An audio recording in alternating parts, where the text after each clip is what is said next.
Welcome to this video on adding loop components to chats within Microsoft Teams. So if you use Microsoft Teams, you may have a lot of individual chats or group chats that are going on, and you might use them as a little bit of an instant messenger, but you might share documents and ideas, and like me, you may have group chats where you want to interact and engage in a different way and share bits of information and start to pull information together as a team. You don't have to use Word or other documents to do that. You can use loop components to create interactive ways of communicating and collaborating directly within your chat. So when you're in your chat, at the bottom, you've got a number of different icons and you want to click on the loop one. For me, that is the fourth one from the left-hand side. And when you do, it's going to give you a list of the components, the loop components that you can add.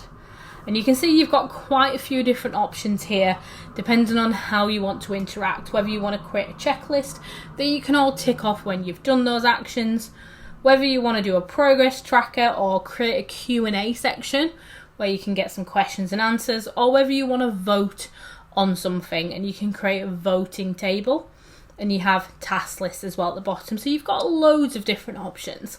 I'm just going to go into the checklist option just to show you the functionality. And then you can go and play around on the different options. And don't worry, you can delete them if you add them in.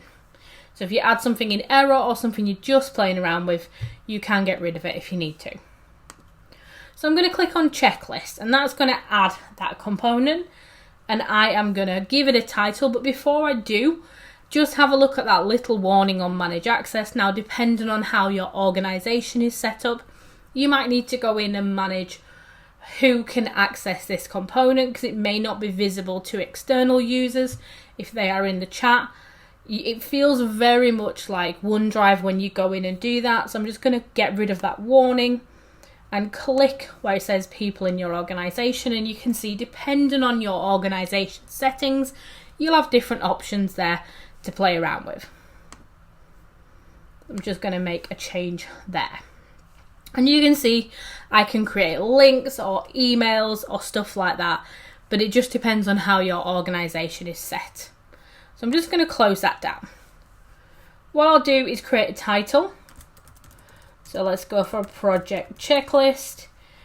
And then I can start adding in information, or just like if I was posting anything else to the chat, you'll see the little paper aeroplane at the bottom, and I can just send that off.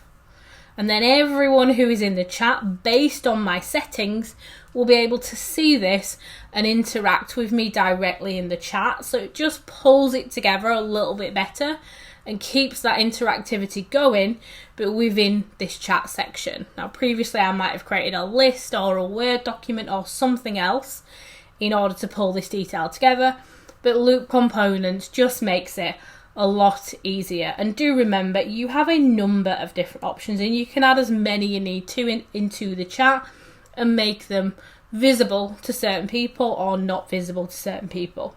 So have a play around with those and see what interactivity you can start building within your Microsoft Teams chats. Please do check out the rest of the videos on this channel, like and subscribe, and let me know what other videos you would like me to record.